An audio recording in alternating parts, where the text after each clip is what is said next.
and part 2 with Mizzou's Dan Quigley, the St. Louis native and CBC grad, who's in his 5th year at Mizzou, but is going to earn a medical hardship or red shirt or 6-year of eligibility. Day 2 NCAA Championships here in Des Moines, and outdoor, feeling strong. And tell me, let's see, I'm trying to think of where you opened up at. Is that at LSU or? Yeah, I guess okay. It was. So I didn't race the home meet, and then I think the first meet we went on the road to LSU, opened up at 1500.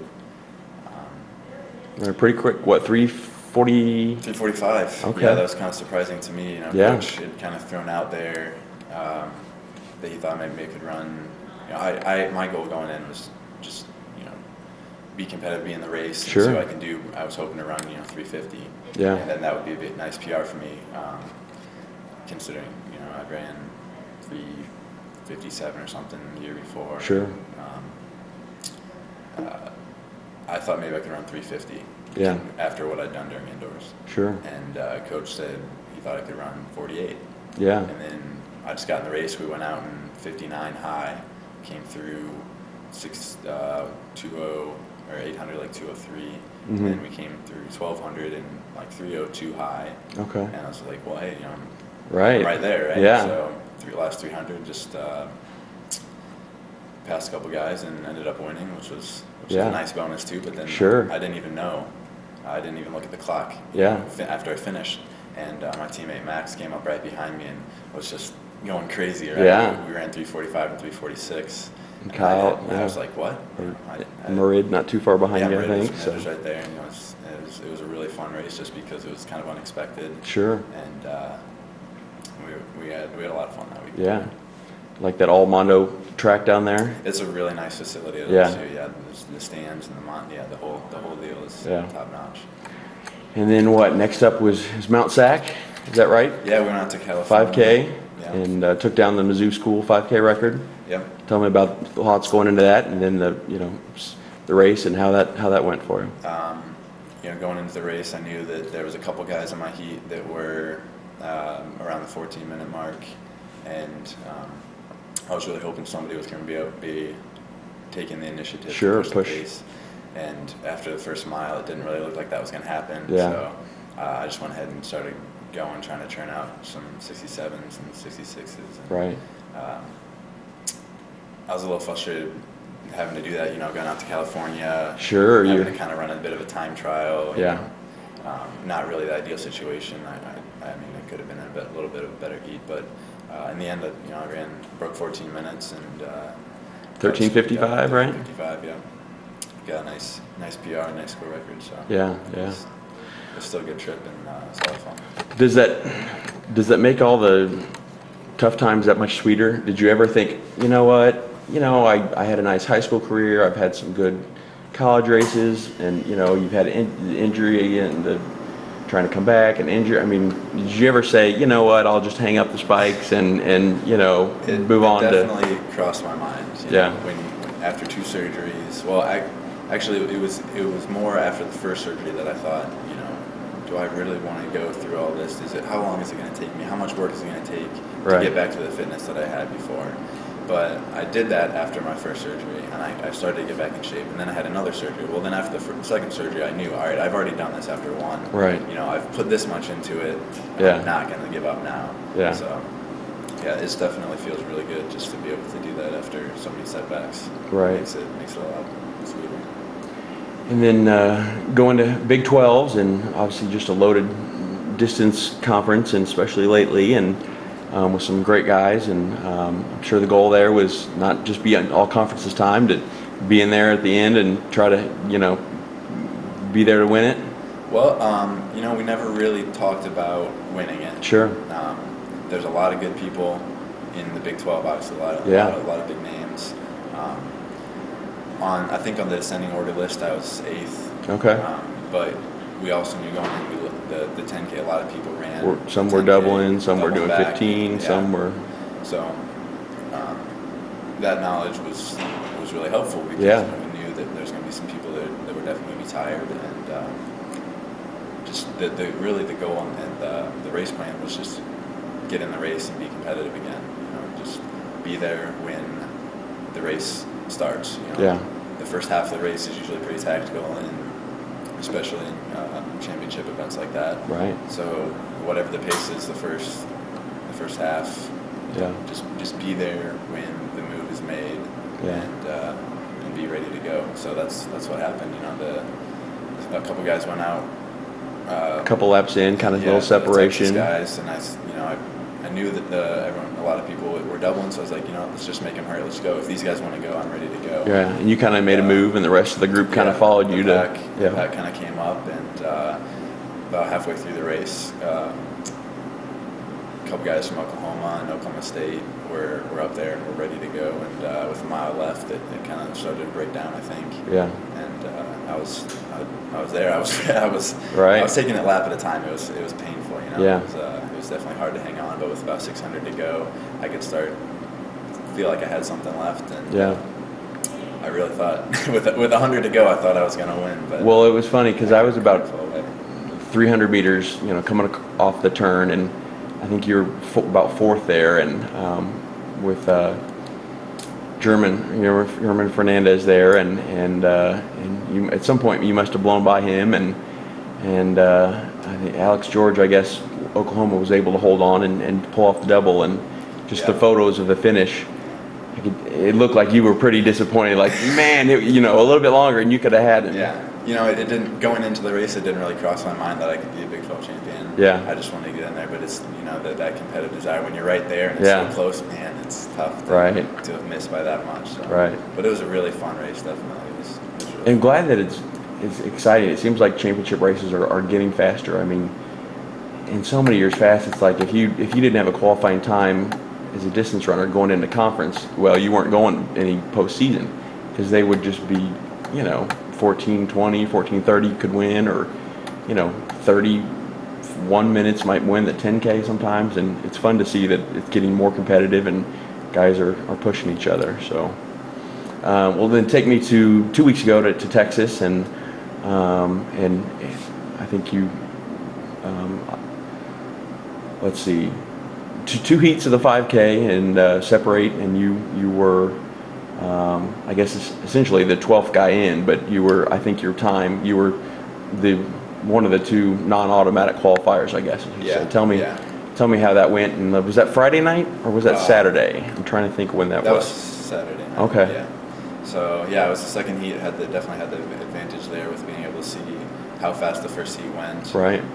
So I knew what time I had to run to get that qualifying spot, and I think fifth place came in around 14:30s or something, and I kind of then knew that the two time qualifiers were going to be for my heat, so I kind of knew I had to be seventh to make it.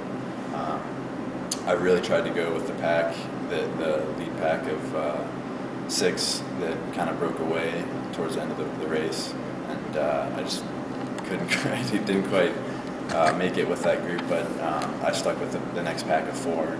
With a lap to go, I had to pass 3 people to make it, and I was really struggling up to that point. But with 400 to go, I could feel it that I still had something, and I think I passed them with a little bit under 200 to go. Okay. And it was definitely it was actually the slowest 5K I've run this year, but it was definitely one of the most painful races of the year. 4:15 or 18, something like that. 12, I think. Okay. 12, yeah. So. What's the mental strain and anxiety like that when you're looking all around? You know that it doesn't matter if you're first, as long as you're maybe 6 but faster than the other heat, you're good. What's you're looking around to see your competition, and what's that like as you see guys move? And is it really anxious, or are you able to relax and just say I can move when I want to? And I wasn't real anxious about my position or who was around me. The really taxing thing about this type of races is just the yo-yo of the pace. It's just a fartlek almost. Like a 66, then a 72, and a 68, and a 71. It's just back and forth. And mentally, you got to stay on top of it. It's trying to move up and get in position. So 3 people are uncomfortable in the back, so they move up to the front. Well, then you got a bunch of people that just got moved to the back, and now Right. they're uncomfortable and they want to go to the front. Right. So you got this constant circulation of people making moves and elbowing and pushing and stuff. I mean, it's just kind of rough. Yeah. When it's tactical like that, because almost everyone in that race, probably everyone in that race, has run quite a bit faster than they Sure. ended up running that Right. day. So, at a slow pace like that, everyone's kind of uncomfortable and anxious. Yeah. And unless you know that you have a huge kick, like like a Cam Levins type guy or something, Yeah. then you're going to be a little bit nervous. Right. It's just grueling in that sense of the pace and everything. It makes it hard to run fast. And as a fan, it's fun and dramatic and exciting to watch. But it is, if you have any interest in the people involved, it's extremely anxious. I'm sure for coaches and family members and friends and fans and Yeah. but those so even to survive that and get there, what did you know? Right? Did you know that you were? I'm sure you knew you were confident coming across the line that you were easily in then. And Yeah, when I crossed the line, I knew I was in 7th, and I knew I was in. We were lapping some guy from Nebraska, I think, and the scoreboard showed that he was in 7th, and I was in 8th. okay. So some people in the stands were starting to freak out. But I was like, I know that guy wasn't ahead of me, so Right, it's sure. fine. Yeah. So I was really happy to have made it to qualify. And tell me what it was like. Colleen said last night that Mom was able to make it out east for her, and then Dad was able to, with Sophia not getting through to the state meet, was able to come down and watch you. Tell me what that was like, having him there and to support you. It was great, between being injured and traveling all over the country for most of our meets. Parents have not been able to see a whole lot of Sure. my track career in college. And they both made it to Big 12s and saw that race, which was awesome. Yeah. Mother's Day. Well, it worked out perfect with the district's schedule because, if you would have been on day 1 or 2, it probably Yeah. would have been impossible for your dad. But Yeah. literally almost one of the last events on Sunday, Yeah. he could have, they could relax and take their time getting over. And So they got to see that race, and then they got to split up and both see our regional meets. Yeah. And I think him driving all the way down to Texas, I think I made it worthwhile by qualifying. Yeah, and right. to see that. So Yeah. it was great to have him there. So. Yeah. And what's it been like when you've been, in the training room trying to get healthy the last couple of years, and your sister's gotten all the accolades and the attention? What's that been like for little sister? It's been great for her, For you. In high school, when she was in high school, she was always complaining to me that, everyone's saying, oh, you're Dan Quigley's little sister, right? Yeah.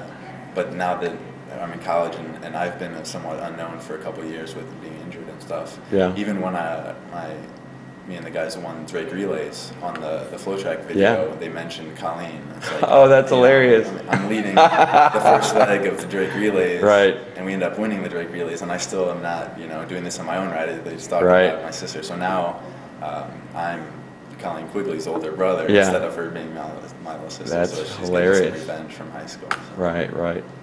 Well, and that's something we just kind of skipped right over, but tell me what that was like. Drake is such a big, prestigious, one of the few of, national prestigious meets. And, Yeah. you guys didn't run a world record time, but that meet, it's not really set up that you're going to run super fast. But tell me what that experience was like and coming away with, that's why I was upset. I texted Coach and they said, well, unfortunately, I'm a friend's wedding is that day. So it was Saturday, so I'm not going to make it to Drake this year. And after watching online and seeing you guys win, I texted him. I said, well, if I'd known you guys were going to win, I would at least come up just for Friday. Yeah, so sure. It was a lot of fun. It was, like you said, the time was not really competitive, but it was a really, really windy day. Yeah. And you could tell by that last leg that no one wanted to lead. Yeah. So I had the fastest 1500 time on our team going into the race, so we had planned on me being the anchor.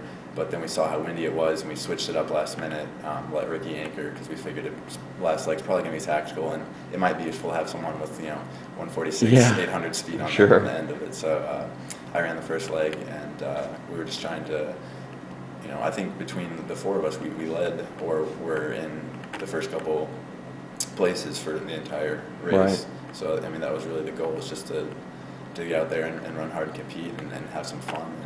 And we didn't really know a whole lot about too many of the teams. We knew that there's definitely some good milers out there. Yeah. It might have been a little bit of a downfield, but we were pretty confident that between the four of us, we could all run some pretty quality legs. Right. So, I mean, Ricky didn't run a super fast anchor leg that day, but he came back the next day in the DMR and split a 4:01. Yeah. So he really shows his range and his strength there with those 2 races back to back. So it was just a lot of fun, you know, just being a part of the team, being one of the guys again. And getting those flags and getting into the interview tunnel and then getting your victory lap. What was that like? Something you'll probably never forget? Yeah, it was really fun. You know, you don't go to a track meet all the time where you get a big fan base like you do here with the high school kids and just with the local fans. You know, probably Oregon is one of the only other places where you get a decent crowd like that. Maybe Penn Relays. Penn and Texas probably. Texas Relays, yeah. So having high school kids coming down to the rail and giving us high fives and saying, "Hey, that was an awesome race." It's just really fun, you know. Right. To be able to have that kind of atmosphere. Sure. Really cool. Well, we'll take one last break and then talk about this weekend. So.